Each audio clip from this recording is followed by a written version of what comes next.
지금은 어게인 2021년이라는 이야기가 되게 많이 나오고 있습니다. 만약에 지금이 2011년이다 라고 하면 어떻게 되는 겁니까?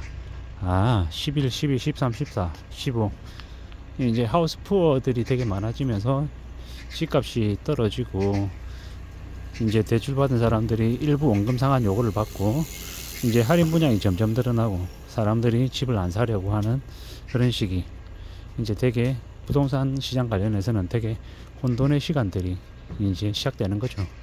앞으로 우리는 꽤 오랜 기간 동안 사람들이 집을 사지 않으려고 하는 그런 분위기를 보게 될 것 같습니다. 집을 왜 사나? 앞으로 인구는 줄어들고 집값은 너무 높고 이미 이제 집을 살 시기는 지났다. 집값이 너무 높아서 사면 안 된다. 사려고 해도 지금 말고 최소 2, 3년 뒤에나 집을 살지 말지 고려해야 된다. 이렇게 사람들의 인식이 바뀌어 간다라는 거죠. 그렇게 바뀌면 이제 사람들은 이제 더더욱더 안 사게 된다라는 거죠. 안 사게 되면요, 팔려는 사람과 살려는 사람들이 어느 정도 균형점이 맞춰지면 사고 파는 거래가 활발해지는 건데, 팔려는 사람만 있고 살려는 사람이 없다. 뭐 그러면 이제 집값이 떨어질 수 있는 가능성이 이제 더 커지는 거죠. 그리고 집을 당장 팔아서 어떻게 뭔가를 해야 되는 사람들이 팔지 못하면 되게 곤욕스러운 상황들이 이제 생기게 되는 거죠. 그로 인한 충격은 고스란히 집을 떠안고 있는 사람들이 이제 치게 되는 겁니다. 빚이 없는 처지다라고 하면 문제가 안 되죠. 모든 문제는 빚 때문에 생기는 겁니다. 빚을 지고 있는데 빚을 어떤 식으로든 빨리 처분해야 되는데 처분이 안 되니까 이제 힘들어지는 거죠. 그래서 사람들이 항상 얘기하는 겁니다. 빚 지지 말라고. 빚은 무서운 거라고. 빚이 지면 내 의지하고 상관없이 이자나 이런 부분들이 갑자기 올라가면은 더욱더 견디기 힘들다라는 거죠. 그래서 우리는 더욱더 조심해야 되고 더 신중해야 되고 더 사려 깊은 모습들을 갖춰야 된다. 그래야 삶을 견딜 수 있다라는 겁니다. 지금은 삶을 견디기가 좀 많이 어려운 시간까지 왔다라고 봐도 무방하죠. 결국은 어떻게 되겠습니까? 무리하게 욕심을 진 이들이 대거 이제 그 대가를 치르게 되는 거죠. 누가 집을 사라고 했나? 누가 연끌 하라고 했나? 누가 빚을 5억 7억씩 내라고 했나? 이렇게 이제 사람들이 점점 이야기하기 시작하는 거죠. 무리하게 빚을 지고 집을 산 사람들은 답이 없어지는 겁니다. 어떻게 되겠습니까? 뭐 집값이 10억이라고 집값이 15억이라고 좋아했는데 그건 명목 가격인 거고, 주변의 사람들은 15억으로 내놓으면 사지도 않습니다. 관심도 안 보입니다. 한 7억쯤, 한 8억, 9억쯤 그 정도로 가격이 내려가야 그제서야 사람들이 살지 말지를 고민할 겁니다. 그리고 앞으로 이제 대출 규모도 계속 줄어들죠. 7월 1일부터는 스트레스 DSR로 대출 한도가 또 줄어듭니다. 2025년 1월 1일부터는요, 스트레스 DSR 100% 적용하면 대출 한도가 더 줄어들죠. 가상금리가 더 부과되고요. 그러한 것들이 이제 점점 시행이 되면 이제 빚을 내려는 사람들의 부담도 커지기 때문에 함부로 뭔가 결정을 못 하게 되죠. 가상금리 한 3%쯤 부과되면요, 누가 집을 삽니까? 대출금리가 8% 되고 10% 되는데 집을 살려고 하는 호구가 있냐고요? 없죠.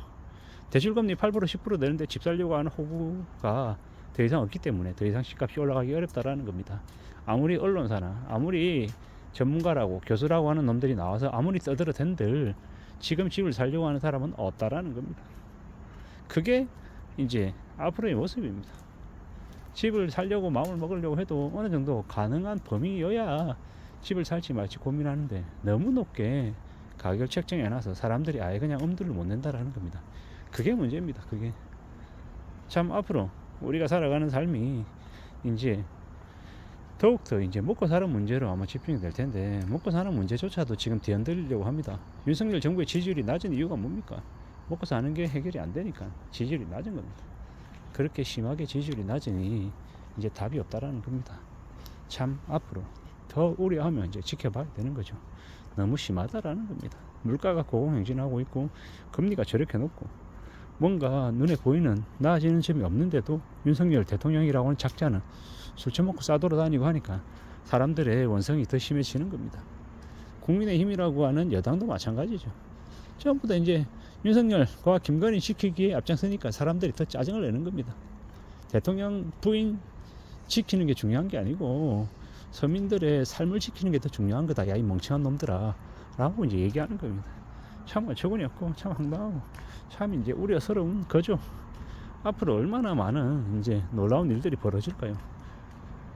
짐승의 길에 들어서는 일들도 많아질 거고, 개인주의화되고 더욱더 이제 살벌해질 텐데, 누가 누구를 대신 이렇게 챙겨주고 도와주고 하는 그런 분위기도 아닐 텐데, 각자 자기의 삶을 사느라 더 힘들고 더 어려우실 텐데, 이 어떻게 살아야 되나, 이러한 상황들을 어떻게 또 극복하며 지내야 되나 고민이 많을 텐데요. 결국 말씀드리고 싶은 거는, 이제 2, 3년 뒤에라도 무리하게 빚을 내는 건 절대로 해서는 안 된다라는 거. 무리하게 내는 빚들이 우리 삶을 많이 어렵게 한다라는 겁니다. 그러므로 좀 더 신중해야 되고, 좀 더 조심해야 되고, 좀 더 사려 깊게 움직이는 게 좋겠다라는 겁니다. 집을 정말 살 시기는 뭐다? 취득세 등록세 감면해주고 저금리로 대출을 해준다라고 하고 무수히 많은 혜택들을 다 쏟아냈을 때, 그때 살지 말지 결정해도 괜찮다라는 겁니다. 적어도 지금은 아닌 거죠. 24년, 25년, 2026년 상반기까지는 아예 그냥 관망하고 지켜보기만 하는 게 좋을 것 같습니다.